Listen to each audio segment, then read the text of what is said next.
tant que Français, nous sommes Européens, et en tant qu'Européens, nous sommes toujours intéressés par ce qui se passe au niveau du club des 12 étoiles. Ce club des 12 étoiles dont nous suivons les évolutions fébrilement, que nous soyons pour ou contre. Et pourquoi est-ce qu'il en est question ces jours-ci? Eh bien parce que le dernier pays à entrer dans le club, à faire partie du club, c'était la Croatie, un pays d'ex-Yougoslavie. Ce pays s'est a priori bien intégré, il suit un développement tout à fait correct. Et il reste maintenant d'autres pays d'ex-Yougoslavie qui formaient autrefois des parties de la Yougoslavie qui aimeraient eux aussi rejoindre le club européen. Alors pour cela, il faut remplir certains critères, et tant que ce n'est pas le cas, il n'est pas question qu'on demande aux pays du club s'ils veulent l'accepter ou pas. Il faut d'abord remplir les critères. Et ces jours-ci, on nous dit que la Croatie fait pression pour que la Bosnie-Herzégovine, donc le pays voisin de la Croatie, vous savez, la Croatie, ça fait comme un C, comme ça, c'est facile donc à retenir, un C comme Croatie. Et ben dans cette partie arrondie, on a la Bosnie, grosso modo, la Bosnie-Herzégovine. Alors la Bosnie-Herzégovine connaît une situation beaucoup plus troublée que la Croatie. Pourquoi? Parce qu'elle est divisée en deux entités. On a la partie justement Bosnie, comment on appelle ça? Bosnie peut-être bien, et puis l'autre partie, c'est la République serbe de Bosnie. En fait, il y a deux parties, deux entités. Et la République serbe de Bosnie est très proche, on va dire, de la Serbie, juste à côté. Et il se trouve qu'en ce moment, il y a une personne dans cette République serbe de Bosnie qui... comment le dire gentiment, s'exprime très nettement en faveur de la Serbie et puis prend certaines libertés avec l'histoire de la guerre qui s'est déroulée là-bas. Alors évidemment, c'est un peu embêtant. Et en tout cas, cette bisbille ou ces différences de vue entre les deux parties de la Bosnie-Herzégovine font que ça ralentit le développement du pays et donc ça ralentit ses espoirs d'accéder au club des 12 étoiles. Alors certains diront, ben tant mieux, prenez votre temps surtout. Alors du coup, je ne sais pas trop quoi en penser de ce pays-là, d'autant plus qu'un autre article nous dit Bosnie-Herzégovine, 30 ans après Srebrenica, la nouvelle bombe à retardement qui inquiète l'Europe. Alors on voit ici Milorad Dodik, qui est le leader des Serbes de Bosnie. Et on nous dit que c'est un leader pro-russe et qui est qualifié de négationniste et qui vient d'ailleurs d'échapper à une tentative d'arrestation. Alors on nous dit que ces menaces de sécession, donc c'est quelqu'un qui menace de détacher la République serbe de Bosnie du pays. Et tout ça, évidemment, ça rend le pays très instable. Et du coup, ça ralentit les perspectives d'adhésion au club européen. Pour toutes ces raisons, donc, je me pose des questions sur cette Bosnie-Herzégovine et j'aimerais savoir ce que les cartes vont en dire, en particulier quant à une possible accession au club européen. J'interroge le tarot ancien de Fil Voyance.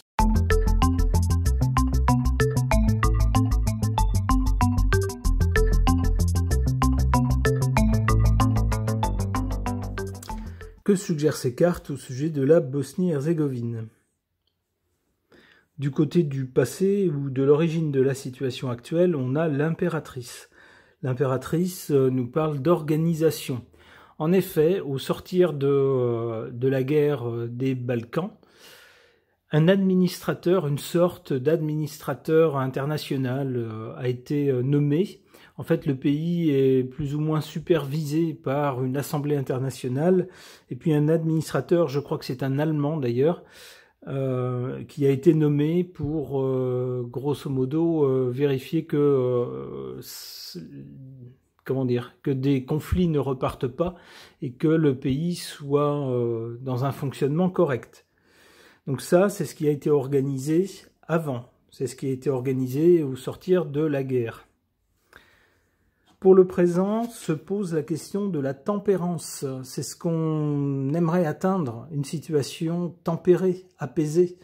Mais on voit que c'est pas le cas. La République serbe, emmenée par ce leader, voudrait. Alors je ne sais pas si c'est le cas de toutes les personnes qui y résident, mais en tout cas, on a bien un leader qui voudra emmener cette partie-là vers une sécession du pays. Il voudrait détacher cette partie du pays.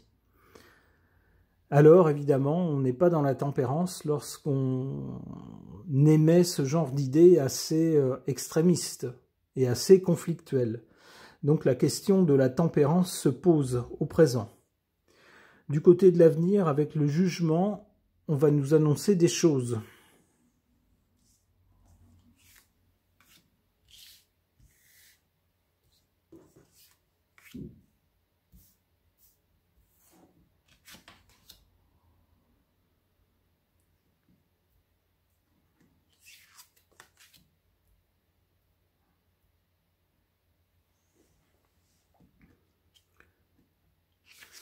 Avec la Lune en position défavorable, beaucoup de non-dits, beaucoup de fantasmes, beaucoup d'inquiétudes dans ce pays entre les différentes entités. Ça s'entend plus ou moins bien, alors parfois pour des motifs recevables et réels, parfois pour des choses peut-être exagérées, peut-être fantasmées, peut-être héritées du passé mais qui n'ont plus lieu d'être maintenant. En tout cas, la Lune est vraiment un symbole d'instabilité. Avec la Lune, tout est changeant, tout est mouvant. C'est-à-dire que ce pays n'a toujours pas trouvé sa stabilité. Entre les deux entités qui la composent, c'est pas ça, quoi.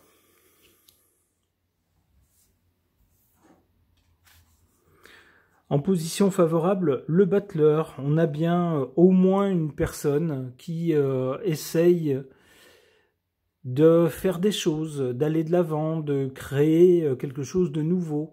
Peut-être de tenter cette aventure d'une Bosnie-Herzégovine indépendante, malgré le fait qu'elle soit divisée en deux entités. On essaye et on nous dit que c'est la bonne chose à faire.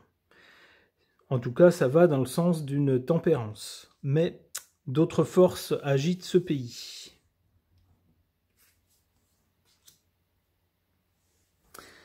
Alors du côté de l'avenir, il semblerait qu'on nous annonce un changement ou une évolution avec cette roue de fortune. Dans quel sens? Oups! Aïe aïe aïe, patatras. C'est la carte que je redoutais et la voilà. La carte sans nom qui nous signale la fin de quelque chose. L'arrêt brutal, net, définitif de quelque chose. Eh ben, il se pourrait, ni plus ni moins, que ce pays, dans sa forme actuelle, connaisse une fin.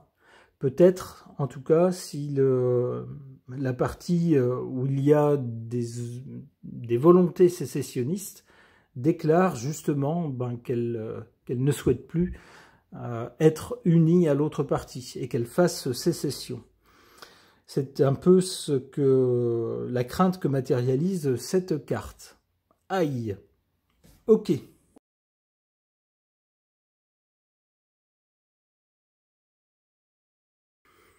Concernant la Bosnie-Herzégovine, ce pays d'ex-Yougoslavie, toujours très instable, formé de deux entités où apparemment les opinions sont assez différentes, ce qui cause des problèmes pour l'évolution de ce pays, et dont l'une des entités semble animée par des velléités sécessionnistes. Qu'en penser? J'interroge à ce sujet cet oracle Selk.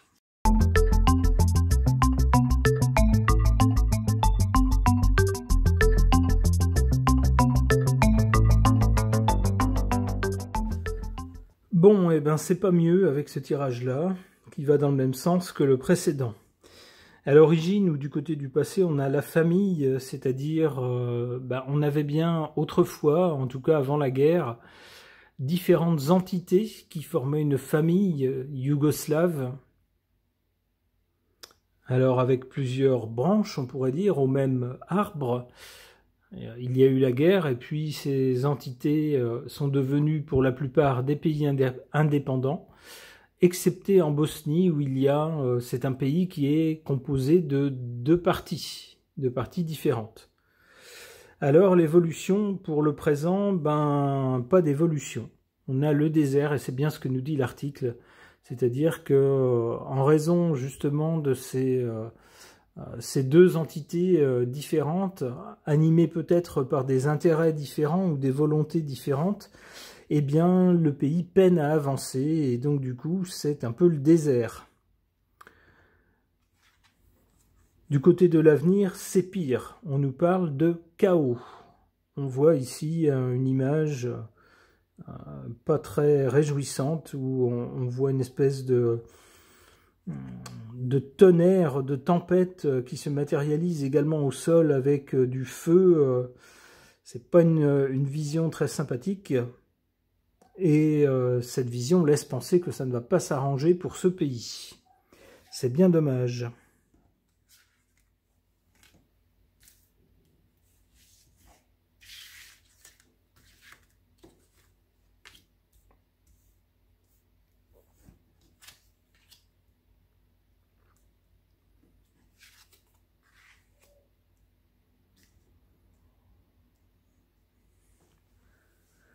En carte favorable, cette carte du retour. Le retour, alors soit quelqu'un qui revient, soit une situation qui reviendrait à quelque chose d'antérieur. Sauf avec la force internationale qui a été nommée et qui fait office de couvercle sur cette cocotte minute pour l'empêcher d'exploser, ce pays n'a toujours pas retrouvé une stabilité et un fonctionnement qui convient à tout le monde. Ça ne fonctionne toujours pas. Donc l'idée, ça serait peut-être de revenir à quelque chose d'antérieur, à une époque où ça fonctionnait. Et il faudrait peut-être faire vite, car cette carte en position négative nous dit, avec Chronos, qui évoque le temps, la durée, que le temps joue contre ce pays. C'est-à-dire que plus ça va, moins ça va.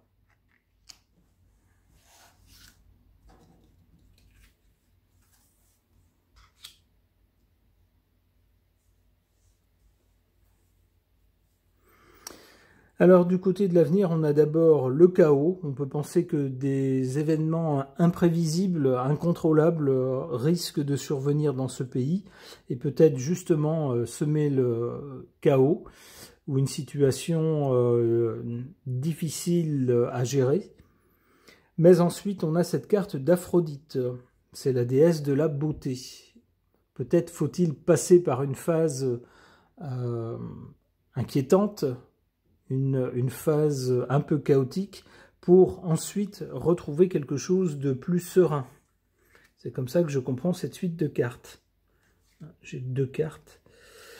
Et on a ensuite la réussite. Bon, et bien donc, il semblerait effectivement, les deux tirages vont dans ce sens, alors pas avec la même notion de temps, mais il semblerait que des événements importants et déstabilisants attendent ce pays dans un avenir plutôt proche, mais que c'est un passage pour aller ensuite vers quelque chose de mieux. C'est ce que nous dit cette suite de cartes ici. Je le souhaite en tout cas à tous les habitants de Bosnie-Herzégovine qu'ils fassent partie de l'une ou l'autre de ces parties. Ce tirage de cartes est maintenant terminé. Merci de l'avoir suivi.